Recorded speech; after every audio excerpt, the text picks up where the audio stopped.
कहीं भी किसी भी प्रकार से हमारे SC ST OBC समाज की बहन बेटियों के साथ कहीं अन्याय होगा, हम लोग वहाँ जाएंगे। हम पूरी तरीके से तैयार हैं इन लोगों को जवाब देने के लिए। कांशीराम साहब ने ये बात कहा था कि जब तक शासन हमारा नहीं आएगा अपराधी अपना अपराध नहीं छोड़ेंगे। अपराध छोड़ने के लिए हमें उसको पूरी तरीके से सत्ता पे काबिज होना होगा। सत्ता की चाबी हमें अपने हाथ में रखनी होगी, तभी जाकर के हम उनको दंडित कर सकते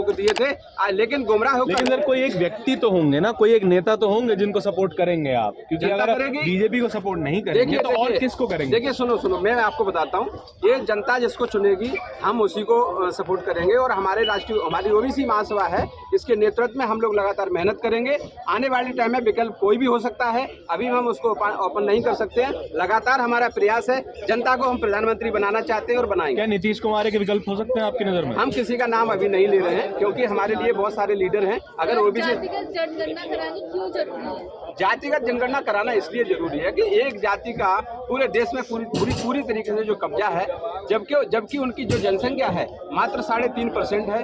बहुत सारे लोग, हमारे OBC समाज की जो जनसंख्या है वो 65% है, लेकिन 65% आबादी को क्या हक मिला है? न्यायालय में मिला क्या? मीडिया में मिला क्या? या किसी विभाग में देख लीजिए आप, न्यायपालिका, विधायिका, किसी में भी देख लीजिए, किसी भी प्रकार से हम लोगों को कोई भी रिजर्वेशन या कोई भी अधिकार नहीं मिला है। आज हम लगातार प्रयास करेंगे, भविष्य में भी हम इसके जाति को लेकर जो हत्याकांड है, इस पर रोक कैसे लगेगी? देखिए, माननीय कांशीराम साहब ने ये बात कहा था कि जब तक शासन हमारा नहीं आएगा अपराधी अपना अपराध नहीं छोड़ेंगे। अपराध छोड़ने के लिए हमें उसको पूरी तरीके से सत्ता पे काबिज होना होगा। सत्ता की चाबी हमें अपने हाथ में रखनी होगी, तभी जाकर के हम उनको दंडित कर सकते हैं। अमृतकाल चल रहा है, अमृतकाल प्रधानमंत्री ने कहा कि हम अमृत। अरे किस बात का अमृतकाल चल रहा है? यहाँ तो मुझे लगता है तो मृतकाल चल रहा है। अमृतकाल कहाँ चल रहा है? मृतकाल चल रहा है। अमृतकाल कहाँ चल रहा है? अमृतकाल चलता होता जो हमारे जो 8 साल का 10 साल की जो बहन बेटियां हमारे, उनका मान समझ अमृतकाल में होता है। अगर ऐसा अमृतकाल है तो भाई मैं ऐसा अमृतकाल नहीं चाहता हूँ। झंडा लगाया जा रहा है। झंडा लगाना क्या होता है? झंडा आज देखो रोडों पे पड़ा हुआ है, अपमान हो रहा है झंडे का, यही लोग करा रहे हैं। इसमें इनको राजद्रोह का मुकदमा लगना चाहिए, जिन लोगों ने कहा है कि झंडा घर घर लगेगा। मैं कहता हूँ झंडा घर घर लगाते हो तो संविधान घर घर क्यों नहीं पहुँचाते हो? संविधान को घर घर पहुँचाइए ना। 15 अगस्त आ रहा है, 15 अगस्त निकल गया, 26 जनवरी आ रही है। जो 26 जनवरी 1950 को देश में संविधान लागू हुआ था, वो संविधान घर घर पहुँचाने की बात करो ना। मैं तैयार हूँ, क्यों नहीं करते? संविधान को दबाना चाहते हो, झंडे के नाम पर गुमराह करके जनता SC ST OBC के लोगों को आप लोग कब तक गुमराह करेंगे? चोर की चोरी एक दिन पकड़ी जाएगी और वो चोर बुरी तरह से मार खाएगा हमारे लोगों के हाथ। इसी अमृतकाल के बाद राम राज्य आएगा, राम राज्य में हम प्रवेश करेंगे। आप किस बात की कर रहे हैं राम राज्य? मैं बता रहा हूँ कि इस तरीके का अगर राम राज्य, इसको राम राज्य कहते हो तो मैं मानता हूँ कि हम इस राम राज्य के शामिल में नहीं है। क्योंकि देखिए, आप एक ही बात कह रहे हैं, उसी को राम राज्य कहते हैं, उसी को हिंदू राज्य कहते हैं, उसी को अमृतकाल कहते हैं। ये नाम अलग अलग हैं, लेकिन इनके मकसद एक। तो ये OBC समाज हिंदू राष्ट्र के साथ नहीं सर, मकसद क्या है? जो आप बताया कि मकसद एक ही है। मकसद इनका यह है कि SC ST OBC के हक और अधिकारों को दबाना, इनकी बहन बेटियों की इज्जत लूटना सरासर है, हो रहा है। आज से थोड़ी हो रहा है, ये हजारों साल से ही हो रहा है।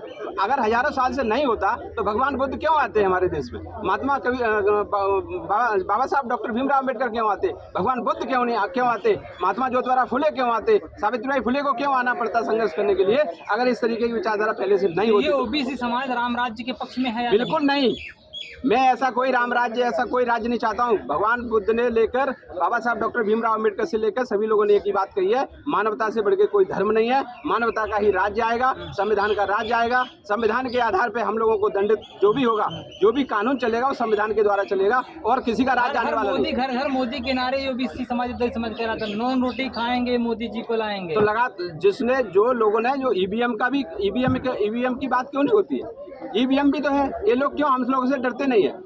ये लोग हम लोगों से क्यों नहीं डरते हैं? क्योंकि इनको पता है हमें आपके वोट की आवश्यकता नहीं है। जिसका बटन दबाएंगे दबेगा किसी और का। तो कहीं ना कहीं ऐसी ईवीएम में भी प्रॉब्लम है। या कहीं दूसरी बात है कि ओबीसी समाज उनके साथ है। यहाँ पे बीजेपी की सरकार नहीं बनती है, वहाँ पर ईवीएम होती है। देखिए इनका मास्टरमाइंड है और इस मास्टरमाइंड को समझने के लिए हम लोगों का भी बहुत आगे जाना होगा। हमारी जो विचारधारा है ओबीसी महासभा की विचारधारा है वो उसी पैटर्न पे चल रही है। इनको हम खोखला करके दिखाएंगे। तो हथियार बनाया जा रहा है ईडी और सीबीआई को। बिल्कुल बनाया जा रहा है।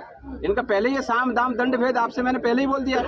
इनकी राजनीति है, जो आदमी पैसे से खरीदा जा सकता है पैसे से खरीद लो, जिसको डराया जाता है उसको डरा दीजिए, जिसको और भी कोई रास्ता है उसे फर्जी मुकदमा करिए। तो यही तो है हम लोगों को डराने के हथियार। ये आज चालू है। तो हमारे लोग बिकते क्यों है फिर?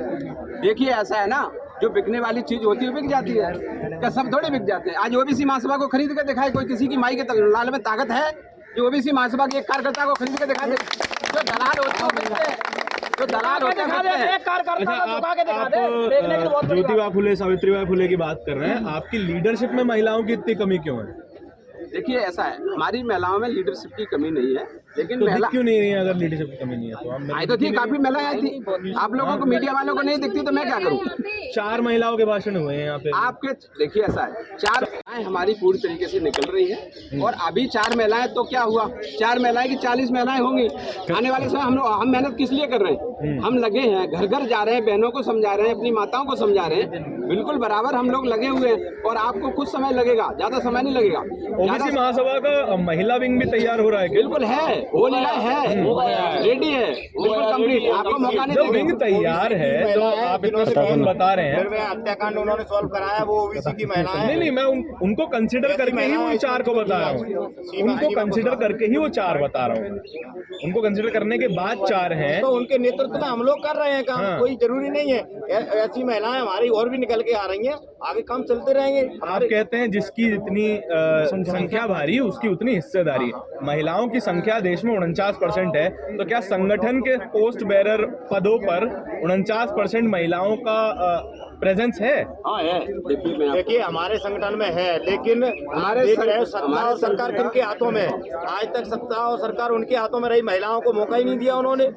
जो कि पढ़ लिख सकती, जितने % में पढ़ी लिखी हैं उतनी आ रही हैं, जो नहीं पढ़ी लिखी हैं वो पीछे है। अभी उनको हटाने का काम कर रहे हैं। इनका मकसद यही है करने का प्रयास कर रहे हैं ना। हम लोगों को आरक्षण दा होगा 27% हिसाब से अभी तक बताओ। हम लोगों अगर आपकी देश आजाद हुआ, आगे आप लोग क्या करेंगे? हम बहुत बड़ा जंगी प्रदर्शन आंदोलन करने जा रहे हैं करेंगे पूरे देश में। ये अभी तो शुरुआत है। अभी हमारे भाई बोल रहे थे ना, अभी तो अंगड़ाई है, आगे बहुत लड़ाई है। तो अभी तो लड़ाई जारी हुई है। ओबीसी महासभा के नेतृत्व में आप देख लेना क्या क्या होगा, आपको सब कुछ देखने को मिलेगा। सारे मीडिया साथी हमारे साथ रहेंगे, देखेंगे। आप खुद इस बात को दिखाना कि जो भारतीय जनता पार्टी हो या कोई भी सरकार हो, सबने हम लोगों को लूट खाया है। हम उनको जवाब देने के पूरे लिए सक्षम हैं। एक आखिरी सवाल, दर्शकों को क्या कहना चाहेंगे? दर्शकों को बहुत बहुत धन्यवाद। जो ओबीसी महासभा के विचारों के साथ रहेगा, SC ST समाज के विचारधारा के साथ रहेगा, सभी साथियों को हमारा पूरा समर्थन है। कहीं भी किसी भी प्रकार से हमारे SC ST OBC समाज की बहन बेटियों के साथ कहीं अन्याय होगा, हमारे ओबीसी महासभा SC संगठन सभी लोग हम एक साथ करके अभी 4 तारीख का जो हमारा सागर में जो आंदोलन है, हम लोग वहाँ जाएंगे। हम पूरी तरीके से तैयार हैं इन लोगों को जवाब देने के लिए। ईवीएम हटाने के लिए कोई प्रक्रिया है? ईवीएम हटाने के लिए प्रक्रिया आंदोलन, इसके अलावा हम लोगों के पास क्या है? सत्ता है नहीं, आंदोलन करेंगे। आंदोलन से बढ़ के ओबीसी महासभा जिंदाबाद, ओबीसी महासभा जिंदाबाद। हम अपना अधिकार मांगते, नहीं किसी से भीख मांगते। बहुत धन्यवाद सर।